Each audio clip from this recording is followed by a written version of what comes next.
I was staring at my phone this morning, just watching that little blue dot hover over my street on the map. Right. It's totally mesmerizing. It really is, and it hit me that I used to get so horribly lost before smartphones.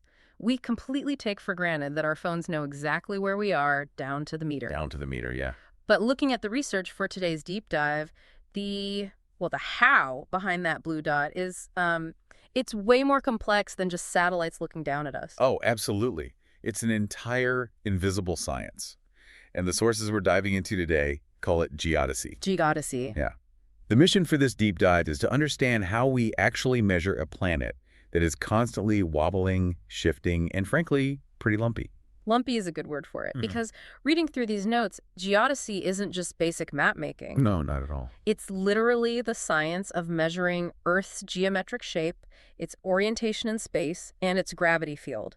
And the first thing that really jumped out at me is that the Earth is not a perfect sphere. Right. Myth busted right out of the gate. Yeah, it's an oblate spheroid. Which is just a highly technical way of saying the planet is squashed at the poles and bulges out at the equator. Because it's spinning. Exactly. Isaac Newton actually predicted this back in the 17th century.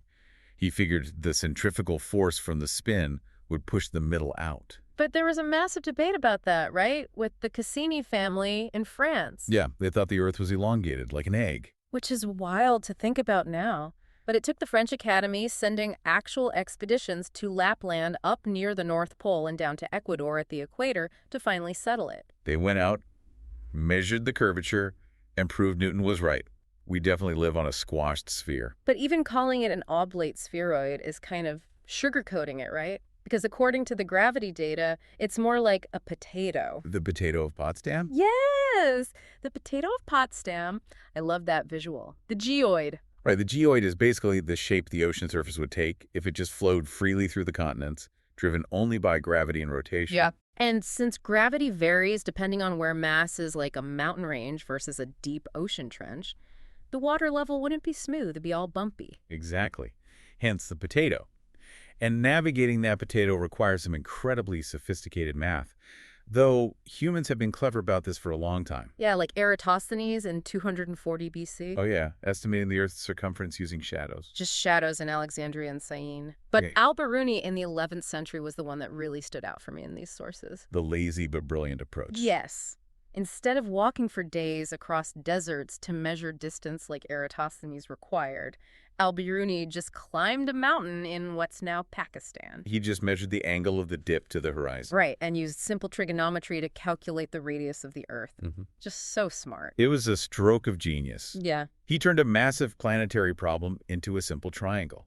And it's that exact same drive for precision that actually gave us the metric system. Yeah, a lot of people don't know the meter was originally defined as 1/10,000,000th of the distance from the North Pole to the equator, going right through Paris. So every time you use a meter stick, you're literally referencing the shape of the Earth itself. Exactly. And speaking of that level of exacting precision, that ties in perfectly to our sponsor today, Embersilk. Because just like geodesists need millimeter accuracy to map the world, businesses need absolute precision to integrate AI effectively. Right. Embersilk specializes in AI training, automation, and software development.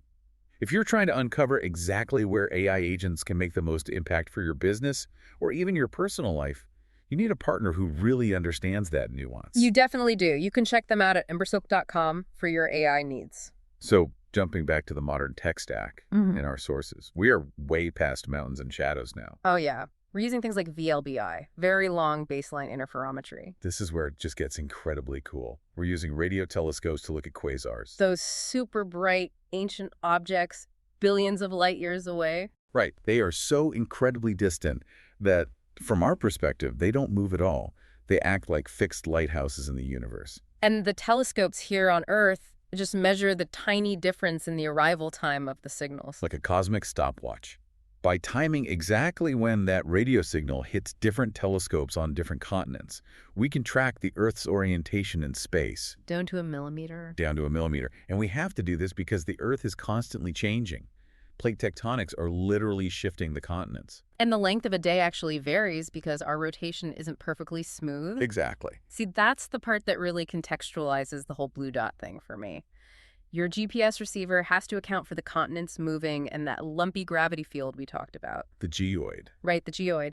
It needs all of that just to give you an accurate height and location. Oh, yeah. Without it, your map app is totally useless. It is a complete marvel of physics, astronomy, and engineering working together. And the future is even brighter. The research points toward using optical clocks next. Oh, the Einstein relativity stuff. Yes. Einstein proved time moves faster the higher up you are away from Earth's gravity. And these new optical clocks are getting so precise, they can actually detect the time dilation difference between your head and your feet. Which means soon, we won't need to measure altitude by bouncing lasers off the ground. We'll measure height by checking how fast time is passing on an incredibly precise watch. Measuring height by measuring time. Exactly. What an incredibly optimistic thought to end on. We've gone from measuring shadows in the dirt to literally measuring time itself to find our place in the universe. The things humanity can figure out are just endless. We're pretty clever when we put our minds to it. We really are. Well, if you enjoyed this deep dive into the invisible science of our world, please make sure to subscribe to Intellectually Curious. And hey, leave us a 5-star review if you can. It really does help get the word out. Huge thanks to Silk for sponsoring, and thanks to you for tuning in. Stay curious, everyone.